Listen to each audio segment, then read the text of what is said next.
Sanka sir rightly pointed out कि climate justice like बुझ्नको लागि first we need to understand the climate injustices that are happening between the borders and within the borders. So I'll start quickly with between the borders. So few data हरुको थ्रुबाट चाहिँ म climate injustices हरु कसरी भइरहेको छ त्यो चाहिँ portray गर्ने छु यहाँनिर.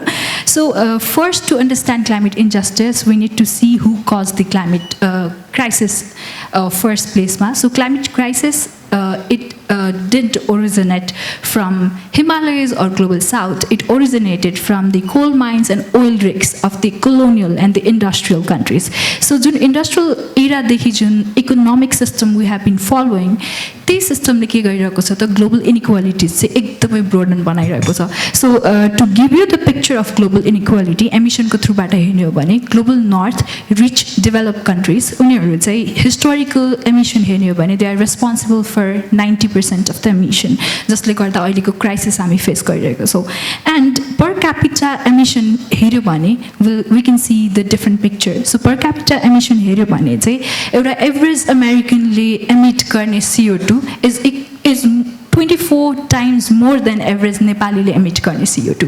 So richest 10% le emit गर्ने CO2 is equivalent to 90% world le emit गर्ने CO2. So it's not just about global south or global north, it's about survival and lifestyle as well. So हाम्रो emission भनेको global south को emission भनेको survival मा best छ भने उनीहरूको emission चाहिँ lifestyle मा best छ. We need to understand this as well.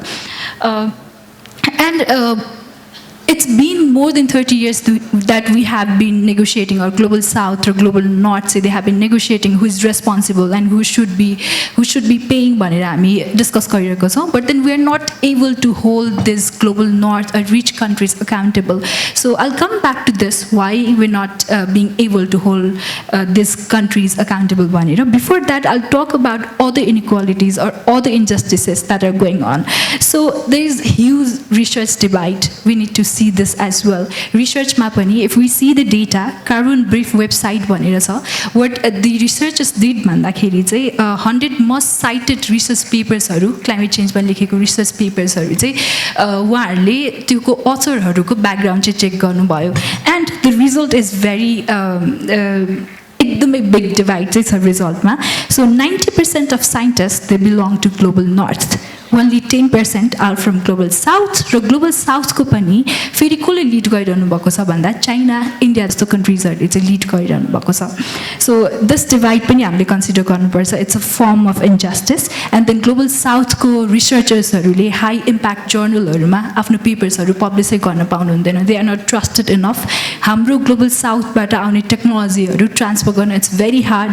हाम्रो रिसर्चहरू चाहिँ ग्लोबल फोरम्समा एक्सेप्ट हुन चाहिँ it's very hard. That's why we need procedural justice को कुरा.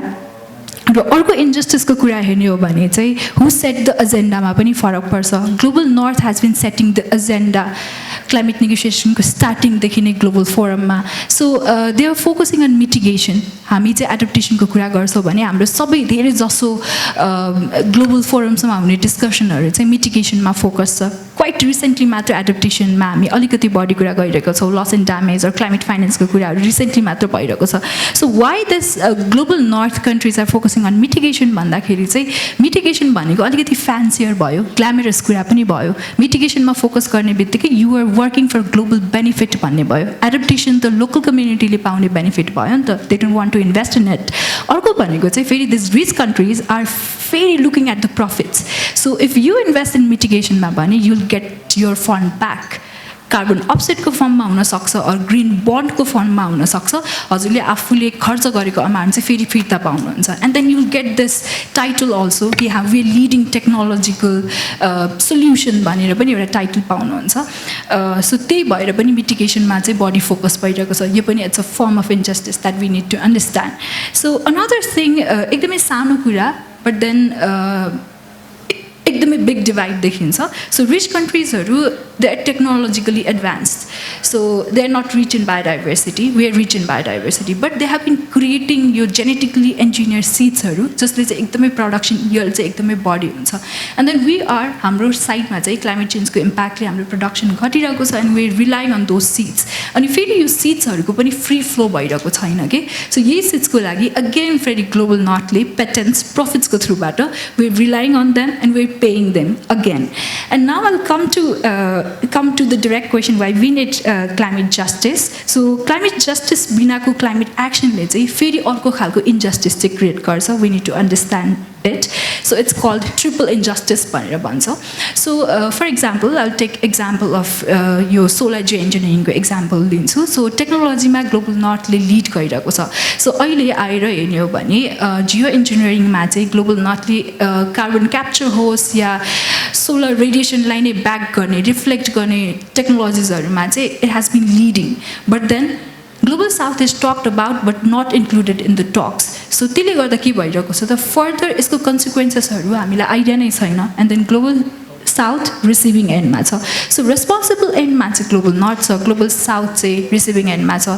If we see the data, World Bank what it says is 1970 पछि natural disaster induced by climate change ले गर्दा चाहिँ over 2 million deathsहरु चाहिँ भएको छ र यो 2 million deaths मध्ये चाहिँ 91% deathsहरु developing countries मा Global South मा भएको छ. So if we see नेपालको data, yearly 200 people they उहाँहरूको डेथ भइरहेको छ नेपालमा पनि स्पेशली ल्यान्डस्लाइड र फ्लडले गर्दा एन्ड अर्को साइलेन्ट किलरको रूपमा हामी त्यति ध्यान दिँदैनौँ एयर पोल्युसनले गर्दा 40,000 भन्दा बढी डेथ्सहरू चाहिँ भइरहेको छ.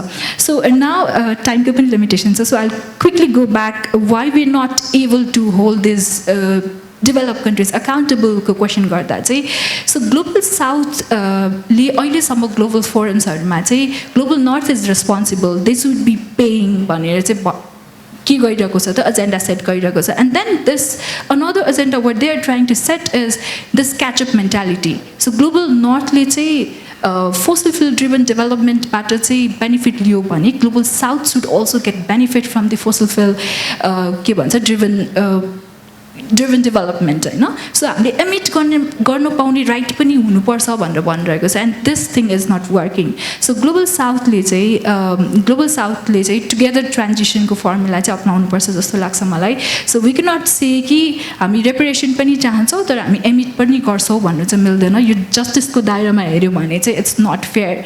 सो अरू कसैले क्राइम गरिरहेछ हामी जेलमा बसिरहेको छौँ but then we also want to do more crimes भनेर चाहिँ हामीले भन्नु मिल्दैन. आई टेक नेपालकै एक्जाम्पल 2024 मा COP 29 मा चाहिँ वी वर सेइङ कि हामी चाहिँ ग्रिन क्लिन एनर्जीमा ट्रान्जिसन जाँदैछौँ वी मेड कमिट्समेन्ट पनि क्लाइमेट जस्टिसको बारेमा we are asking but at the same time नेपालमा we did one deal business to business deal with India to build petroleum पाइपलाइन्सहरू. This will not gone work if global साउथले यो खालको mentality लयो भने चाहिँ like will meet the disaster faster.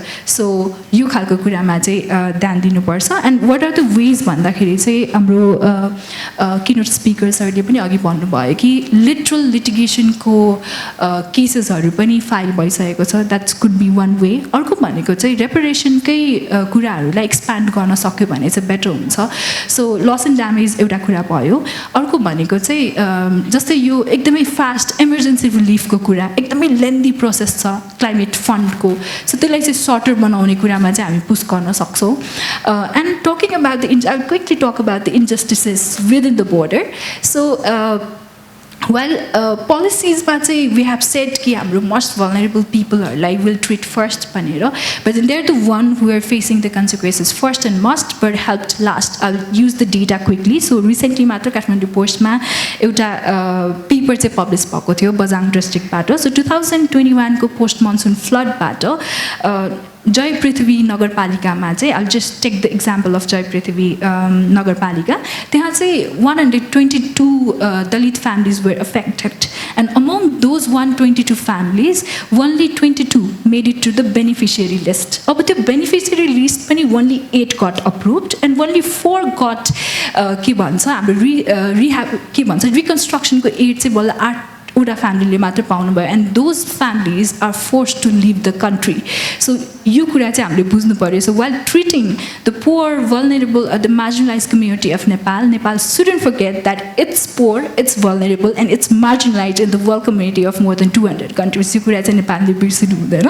And lastly, I'll end my point by saying that a legal maxim is justice delayed is justice denied. But when it comes to climate change, justice delayed is survival denied. Yeah, with this, I'll end my points. Thank you, sir.